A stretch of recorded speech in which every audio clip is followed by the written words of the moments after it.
evening, everybody, and welcome all of you to this live program at Orthopedic Principles. Today, our guest of honor is Dr. KrishnaKumar from the NorthCumbria University Hospitals, United Kingdom. If you have noticed, Dr. KrishnaKumar has delivered several lectures on our channel in the past, and today he's going to discuss about pectoralis major ruptures. And today, it's my great honor to bring back Dr. KrishnaKumar for this wonderful live program.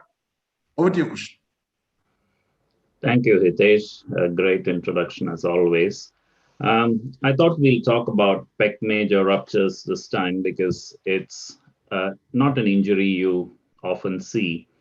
On an average, a surgeon in the UK, an upper limb surgeon, you'll see and do about 2 or 3 of these a year. And over a career in a district hospital, you might end up doing about 20 or 30 if you're lucky. The reason for that is this is an uncommon injury, but the incidence has become quite high in the last 2 decades. A lot of reasons have been postulated, either anabolic steroids or sports injuries, or with the preoccupation of young men heading to gym and indulging in a lot of bench presses. So the thing about pec major is, if you look at its origin and insertion, it's actually got a little unusual humoral insertion. Now, unlike most muscles which insert, it doesn't insert in one single layer. It actually forms a little bit of a dual shelf and inserts as a double layer. Yeah, so that's what's shown in the picture on the bottom right. So if you see, you know, the pec major arises from the clavicle and the sternum. Yeah. So the clavicular heads and the sternal heads fibers converge and they form a U-shaped insertion. So the clavicle fibers insert distally and the lower sternal fibers cross on top and insert proximally. Okay. Now, the main function of the pec major is it's a dynamic stabilizer of the shoulder, and also it forms the anterior wall of the axilla. So that's actually a very beautiful description of the pec major muscle and showing you where it inserts. You can see the clavicular head coming from the medial clavicle and the sternal heads coming from the top 6 sternal attachments there. And it goes and inserts into the lateral lip of the intertubercular groove. Now, let's look at a close-up. You remember I told you about the U-shaped insertion, yeah? It's a double sleeve. So here you have an anterior sleeve by the white marked by the white arrow and a posterior sleeve as well. So the clavicle and the upper fibers, so if you go back and look and see the clavicle and the upper sternal fibers form the anterior lip of the U, which is the white arrow, and the lower sternal fibers form the posterior lip of the U. And the clavicle fibers insert distally and the others insert proximally. Now, I'm going to show you an injury pattern classification, and this is what happens with pec major. So you remember this U-shaped, so that's the normal pec major on the left shown on the bone model. And the first picture marked A is actually a partial width and partial thickness. So it's a partial width because it's only half the width of the posterior fibers which have been injured. So if you look at B, it's a full width but partial thickness because the anterior loop is still intact. If you look at C, you have a full width and a partial width of the anterior part, and D is a full thickness, full width tear, which is basically a complete tear, which actually accounts a good proportion of those which we treat surgically. Okay, so as far as we are concerned mainly with D, which is the full thickness, full width tear of the pec major. Now, in the 80s, Tijen brought this classification in contusion, partial tear, and a complete tear. Now, for most muscles, like if you take the distal biceps or, for example, you basically, as a surgeon, you're interested in knowing whether it's a partial tear or a complete tear, because if it's partial, you send it to a physiotherapist. If it's complete and it's indicated, you take it on and you repair it. Yeah. Pec major is a little different. Not only do we need to know that it's a complete tear, we also need to know the level of the tear, whether it's from the tendon, whether it's from the bone, whether it's the musculotendinous junction or the muscle belly itself. Now, I've got some beautiful diagrams here. So if you look at the top left, you'll see the areas marked in reddish and slightly inflamed. So that's actually a muscle tear from the sternal attachment, which is very, very rare. Now, quite possibly, we never see those because they never come to clinical relevance, and it's quite possible they may end up being missed. Image B, which is the one on the right, is again showing it's in a tear in the muscle belly. Again, a majority of these are very hard to treat and often not diagnosed. They get treated conservatively. Now, where the money comes in is on the 4 tears below. So if you look at the bottom left image, which is actually C, that's actually a tear of the musculotendinous junction. That's where the muscle tendon interface comes. And that's actually the difficult part of the tear to treat. But here's where we start treating surgically, and these come to an orthopedic surgeon's realm. Image D shows that the tear has gone through the tendon.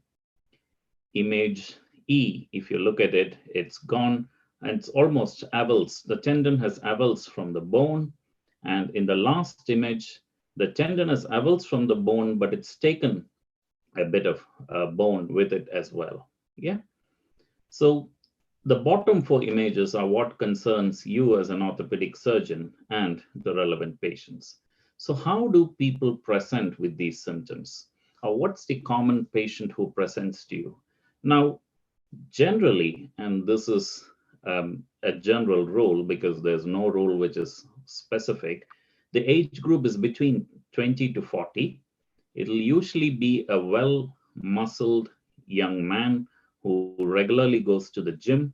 The classic history would be he was doing a bench press when he felt a sudden giveaway in his arm. He would have had chest pain or he felt something snap. All these are possible scenarios, and then they present to you. Now, if you look at this picture and you see, just look carefully, it's quite easy to make out where the tear is because you can see that big bruise on the left.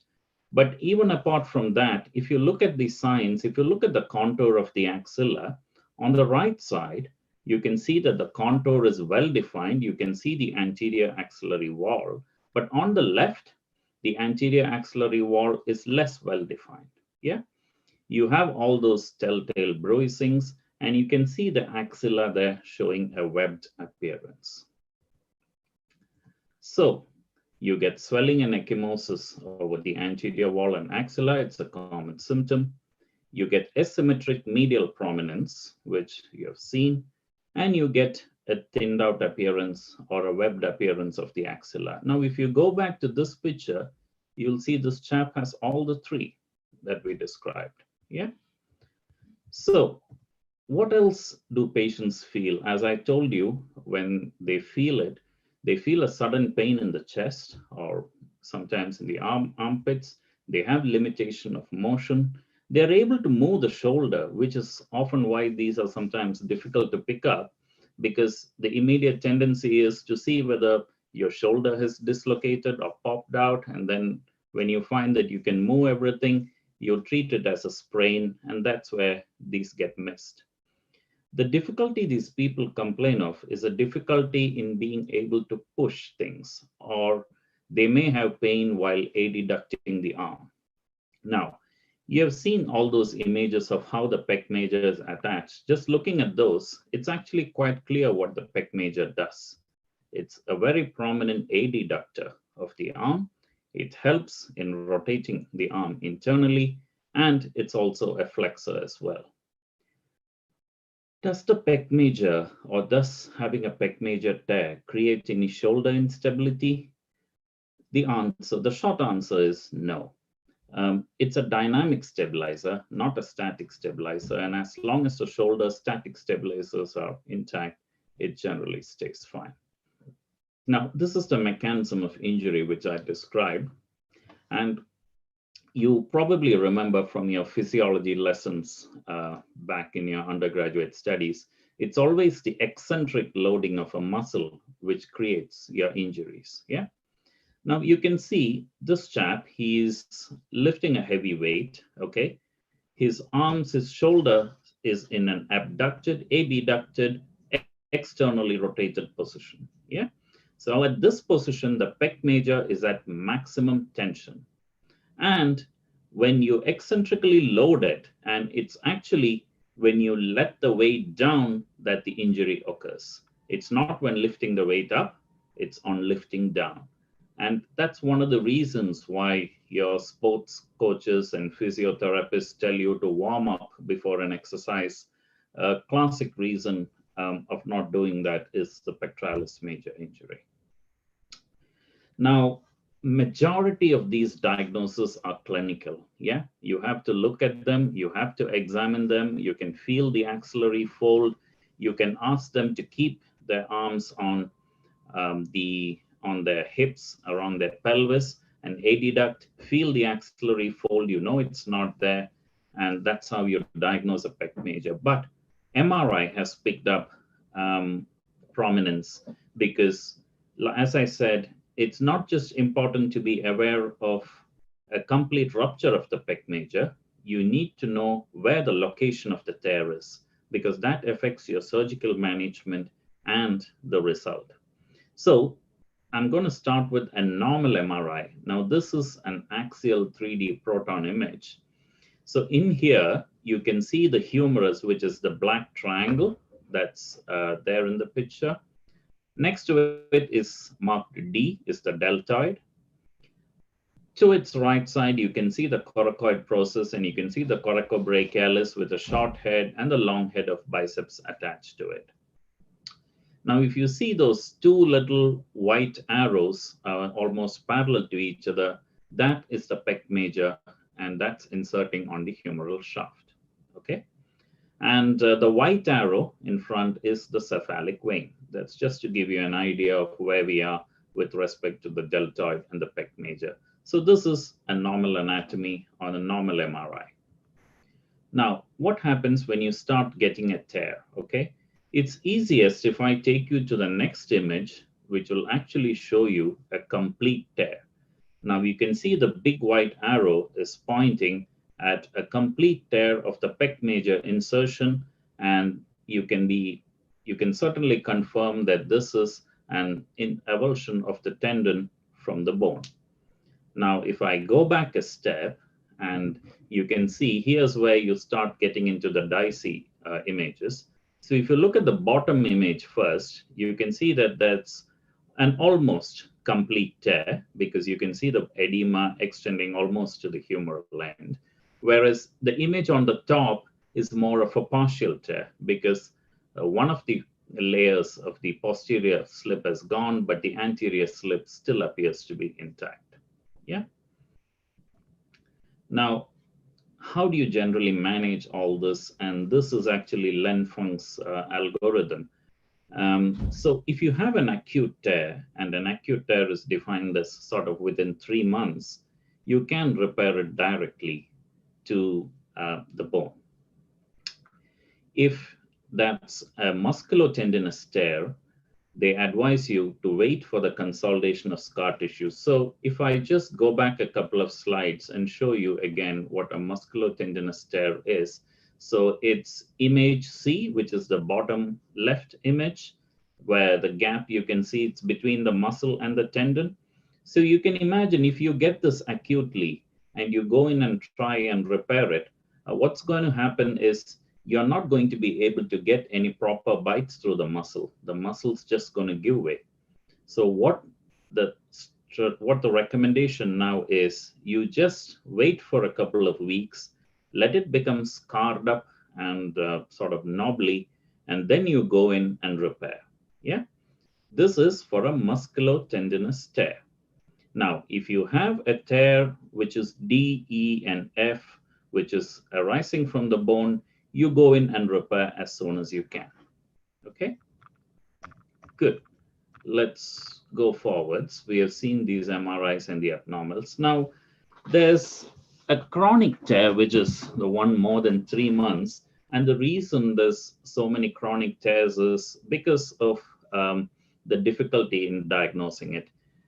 I should probably rephrase that. It's not as much a difficulty as in not having a high index of suspicion. These are tests which you really need to be aware of what your patient population is, what their presenting complaint would be, and how they would present. And that's how you get the diagnosis of a tear. Now, you can also look at the chronic ones. Even if it's a tendon avulsion, Mr. Lens algorithm is if it's retracted lateral to the nipple line, you can still do a direct repair. If it's medial, it usually needs an allograft. Now, that's a very generic way of looking at it, but it's actually very effective and it works. Now, how do you go about operating it? I'll give you tips for a safe surgery, and then we'll go through some pictures in more detail. Yeah. So before we go for surgery, you might ask the question, do all patients with pec major rupture need to be repaired? Well, the answer is no, not everyone needs a repair. You can live without a pec major. It's not going to create any issues because, as you know, we often harvest it for tendon grafts. But where pec major is important is if you're someone who's doing a manual job and you need to put a lot of force into it, or if you're someone who regularly hits the gym and you want to be able to lift that weight, that's when the pec major comes in. It gives the additional force that you require for a forward contraction. So, first of all, the incision. Now, this is a sort of modified deltopectoral incision in the sense you all know the standard deltopectoral is tracing the coracoid and cephalic vein and going down. Here, you taper the incision medially because essentially you're more interested in the pec major at this point. Yeah. Now, some people tend to end in the axilla. I generally prefer not to. And that's because of the risk of infection. So you taper it a bit further medially than you would with a standard delta peg. The next thing is to identify the anatomy. Now, if it's an acute tear, it's fairly easy because you will have a hematoma and you can trace and follow the blood, and that'll lead you where the money is. Chronic tears are what creates issues.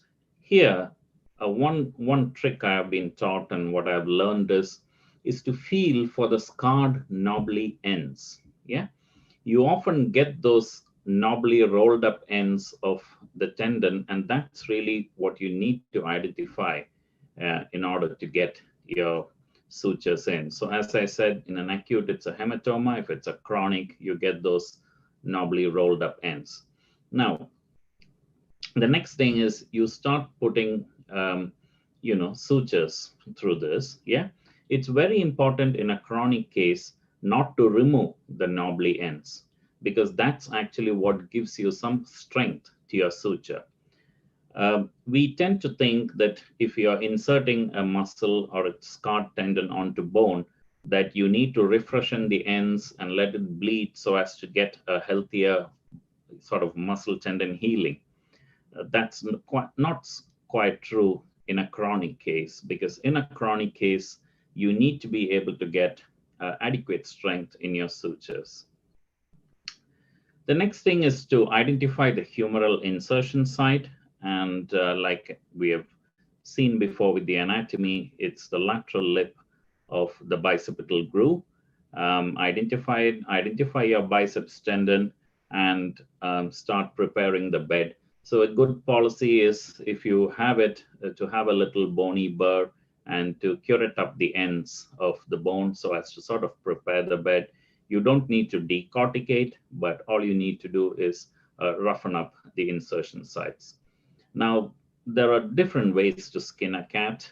You can either use bone tunnels, you can use endo buttons, you can use pec major buttons, which have been developed by some companies, or you can again just use a bone suture and then approximate the tendon to the bone. Because the numbers of these cases are very small, there's no clear method as to which method is optimal. So all of them do seem to give good results, and so it's what suits you really. So there you go. Now, the one important thing you need to do while identifying the anatomy and taking the sutures is you need to check the excursion of the tendon. This is again more true for your chronic cases, but I've known of surgeons who have come into difficulty because they're not able to mobilize the tendon. And a good way to mobilize, it's similar to what you do for your rotator cuff. You mobilize above and below, yeah, the pec major. So mobilization, theoretically and practically, it can extend up to the sternum. When you mobilize below, do be careful of the medial and lateral pectoral nerves, okay? So no sharp instruments there, blunt mobilization as far as possible. And if you can get the tendon onto the pec major without much tension, that's adequate. If it doesn't come, that's where you need to use an allograft. Release adhesions, which we've just spoken about. So that's the incision. This particular one goes into the axilla, but like I said, you can go slightly more medial if you're worried about it. You just start your normal dissection and clear the plane. The next thing is you have to search for the tendon, identify the muscle. There you see the muscle belly is being held with the Alice forceps. You're starting to next you try and mobilize it, and you take sutures, release above and below, yeah, and see how much of an excursion you have. Again, with the Alice, pull the tendon, and that will give you a good idea of how much it can be mobilized. The next thing is to identify the humeral bed, prepare the bed for insertion. You can clear the bicipital groove. You can either insert, we have spoken about the methods of fixation before. I generally use suture anchors because I found them the easiest to do. And but I was trained and taught to do bone tunnels, so which, if you don't have the luxury of having a suture anchor, is a fixation, a technique well worth knowing. So you generally put 3 holes on either side of the pec major. Now remember, the normal pec major insertion is about 4 to 5 centimeters below the greater tuberosity. So you put 3 drill holes at about a centimeter, centimeter and a half apart.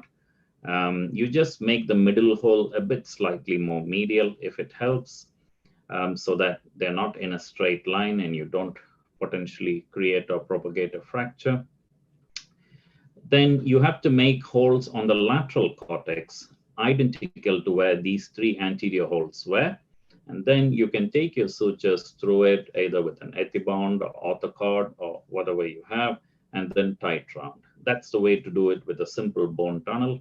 But like I said, if you have suture anchors, use them. They save you a lot of time and trouble. So that's how the final repair would look like. The tendon comes out well into the humerus. So if you look at the picture before and the picture after, that's how it comes. So you have done your repair. How are you going to manage your post-op? So you put them in a sling for the first few weeks. Just rest, basically, to let the wound to heal. It doesn't mean that they have to be stuck in the sling forever. All you need to do is they limit the passive movement to about 40 degrees of external rotation. Remember, we said pec major is a major internal rotator. So external rotation is where you stretch the muscle, and that's something you don't want to do in the first 3 weeks. Abduction or abduction limited to about 90 degrees passively. At about 4 to 6 weeks, you can start giving them a free range of motion. Most of these patients, they get a full range of motion when they come back for their 6-week review. And apart from a little bit of pain, they're usually fine. And their first question tends to be the most difficult one for you to answer, and that is, when can I go back to the gym and lift weights? And that's when you need to tell them that you first have to do isometric exercises from 8 weeks onwards. They can go to the gym, but there are limitations on what they can do. And I can show you this protocol, which is actually I found to be quite helpful. So if you look at the 6 weeks plus onwards, which is at the bottom, so if they go to the gym and start the open chain exercises, they basically need to avoid hyperextending while doing a bench press, or avoid any high weights, warm up like the coach always says, and carry on slowly. So this paper was the largest series I could find. It came out of Wrightington with Ms. Monga and Funk. And they basically done about 140 pec major repairs or chronic cases, and they reconstructed them with a tender Achilles allograft. And so, beg your pardon, out of the 142, about 19 needed allograft. And they then did a study. They found generally good results on these, and they used, I believe, a combination of Bax criteria, dash scores, and VAS. Now, this is a paper which I presented at the ICSIS in Korea a couple of years ago. This was a PEC major study which I did during my fellowships. And so basically the senior author had about 29 cases which were repaired by him. We could trace about 10 patients, and we got them to come to the Nottingham University, the laboratory, and we had a Cybex isokinetic strength testing machine. So just to go back, all these 10 patients were diagnosed clinically. Doing MRI did not come into prevalence till in the later years. So an injury was due to a bench press in 8 out of the 10 cases. One was a result of a football tackle. At the time, the surgical technique used was a direct repair to bone with 3 number 2 Ethibond sutures and bone tunnels. So that's what your Cybex machine essentially looks like. And the movement you do is basically a horizontal adduction abduction movement, because that's where you get the strength of the pec majors. So the horizontal adduction movement also incorporates some internal rotation, but like you can see from the image on the right, we did test internal rotation separately as well. And what the machine gives you are graphs like these, yeah? So you can see how the curve is if you have a rupture, and if you have for after it's repaired, or a normal pec. So you get a torque generated, and basically we take readings from those, calculate the statistical significance of these. Now, basically in this publication or this presentation, 8 out of the 10 had higher strength in horizontal adduction and internal rotation in the operated arm as compared to the opposite side. 2 did not. Of these 2, 1 was a revision operation following a traumatic re-rupture, and the second was just a failure of the repair, and the patient did not want any further surgery. But 8 out of the 10 had a full range of movement, and of the 10, 8 had excellent criteria. 1 was good and 1 was bad. We used the functional criteria described by Bach et al. In these testing. So if you notice, the interesting thing here is after surgery, the patients did tend to have a higher strength as compared to the non-operated arm. Now, what this means possibly is most of these were the dominant arm. So if you probably did Cybex isokinetic testing on your normal arms, you would probably find that your normal arm was able to create a better torque than your dominant arm was able to create more torque than the non-dominant arm. And that was the conclusion. So generally, if you do surgical repair, it gives very good, excellent to good results. particularly for people who are 20 to 40, who are very active, and they need the increased level of fitness. There's one thing I should also mention in this, which is I did say that a majority of the people would have the injury from between sort of 20 to 40 years, but there is a very minor elderly subgroup as well, and who get pec major ruptures. And although they are not uncommon, it's good to be aware of them. And the reason that has been postulated is as they age, the muscles do tend to get stiffer. So although these elderly gentlemen may not go to the gym, even with a slight eccentric contraction, they may still manage to injure their pec majors. The other thing which I should again mention is the increased use of anabolic steroids. Steroids, as we know, create a myopathy, and it's again been postulated to be one of the reasons why pec major injuries have become higher. So that's about it. That's a bit of the credits for the people I've taken, and I'm open to questions. Thank you, Krishna, for yet another brilliant presentation of yours. Give me a second.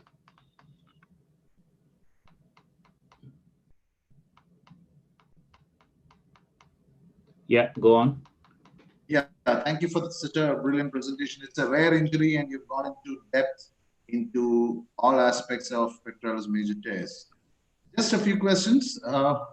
So do you think instead of using an allograft, for example, in a scenario where there's a lot of tendon retraction and you need some tissue in between, do you think hamstring autografts are a good choice as well? Yeah, I mean, I suppose in theory and in principle, there's no objection to using hamstrings. It's just, again, the question of availability of it. And the one thing people have found with tendoachilles allograft is it's the residual strength you get from a tendoachilles far exceeds that which a hamstring can provide. Now, I mean, we generally use hamstrings for things like ACL reconstruction, etc. But remember, in an ACL, you still have a sort of a PCL intact, which is already present. Whereas when you have for a pec major, you need to remember that these are people who are going to go and test it out in the gym the next day. So you need something which sort of has the sufficient strength and torque, and which can sustain an injury. Because the pec is actually, if you see from the pictures, I remember it's actually quite a huge muscle. Now, I know that there are other muscles which are, bigger, latissimus dorsi, lat dorsi, etc. But to look at the increased weights which goes in, I think it's probably safer to use tendoachilles. The reason I said is when you're looking for a tendoachilles, you're going for an allograft, right? Hamstrings, you can very well take the autograft. Yeah. I mean, there's no question about the easier availability, particularly if you have limited access to allograft.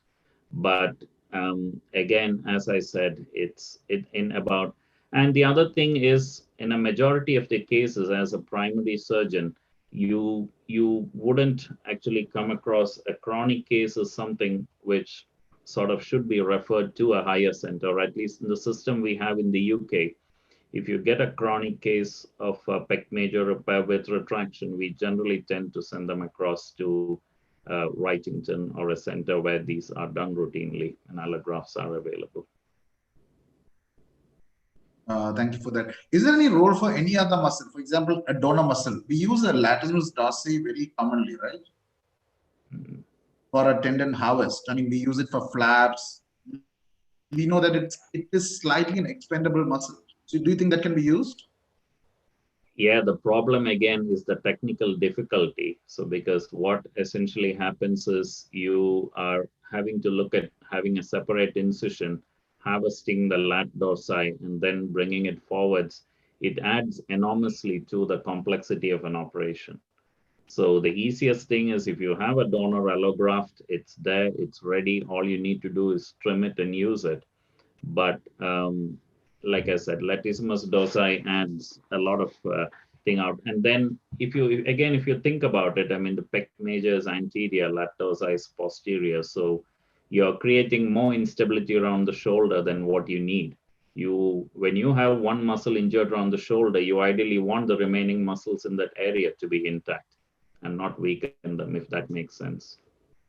Thank you, Krishna, for that. The other question is regarding you said about a subgroup of patients and elderly patients who are likely to injure the pec major. Do you think that a tendon degeneration that was present was probably the reason for a rupture? Because if you look at the tendon Achilles, we know that a focal point of degeneration is a risk factor for a rupture, isn't it? So do you think that is a reason a focal point of degeneration on the pec major would have led to a rupture? Yeah. So the again, the reason is there have been relatively very few cases of elderly pec major injuries. So people haven't yet been able to identify a definite substantial reason why. But yes, the theory postulated goes along the lines of what you're saying, either degeneration or stiffness of the muscles. The muscles become stiffer, and a small eccentric contraction from a relatively non-traumatic event can precipitate a rupture. But again, as I said, the number of cases is too small. There are no randomized trials. So it's only a hypothesis at the moment. Thank you, Krishna, for that. Krishna, I think that's all the questions that we have for this session. Thank you for this fantastic lecture of yours. All your lectures have been wonderful and really engaging and have already reached to a lot of people all over the world. Thank you very much for joining in. Thank you for having me, Hitesh. Take care. Bye-bye.